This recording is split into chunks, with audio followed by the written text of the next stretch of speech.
from or inferior to any other. We suspect most of you reading this know that as well, but the fact remains that thousands of very real people out in the world still don't see it that way. This book, just like our YouTube channel, is an attempt to change that negative and false narrative, to provide people with authentic stories of the disability experience in hopes that readers might question their assumptions and biases. See what we mean about lofty dreams? We're only trying to shift centuries-old narratives about disability that are deeply enmeshed in our societal ideology. No big deal. Obviously, our book won't accomplish that goal by itself, but we hope it helps push the needle in the right direction. This book is a collection of love stories from a wide array of interabled couples, including ourselves.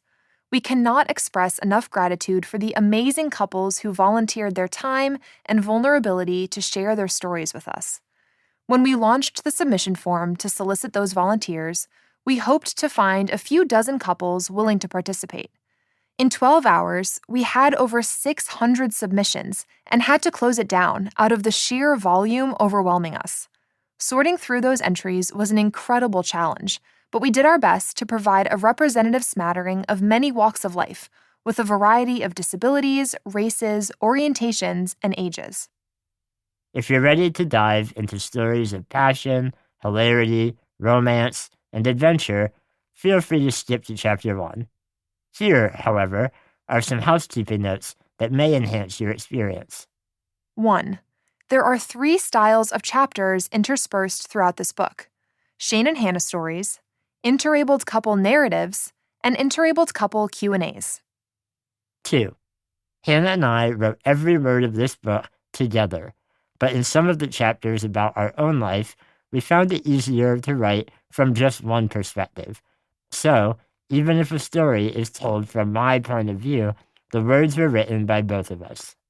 We will both be narrating, along with professional voice actors who are also disabled. 3. In the interabled couple narrative chapters, we occasionally took some creative liberty to round out a setting or scene. These chapters are all based on hours-long interviews with each couple, but sometimes we had to fill in the blanks for minor missing details. For example, if an interviewee told us, "I rode my bike to the pool," we might expand that to read, "The sun was shining brightly through blue summer skies as I rode my bike along the winding roads to the community pool." 4.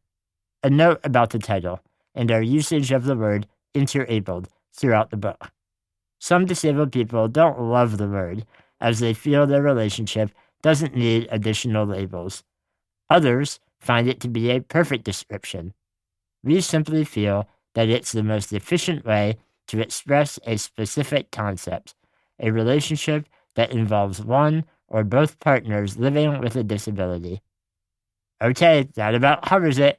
Go forth and read. Because audiobooks are reading. And don't forget to smash that like button. Shane, wrong platform. Oh, whoops. Well, enjoy. Chapter 1. Shane and Hannah.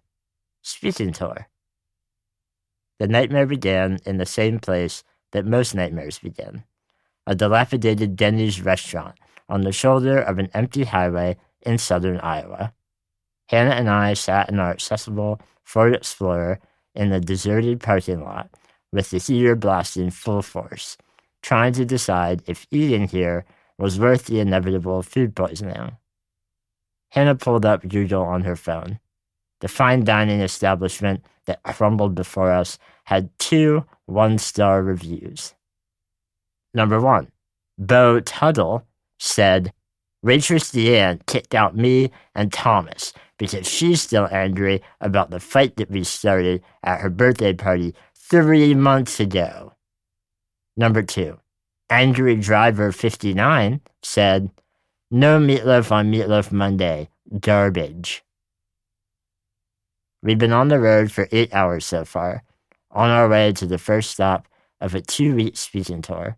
It was growing darker by the second, and we were a terrible mixture of tired and hungry. So rather than heading further down the road in search of a non-existent better option, we turned the car off and went inside.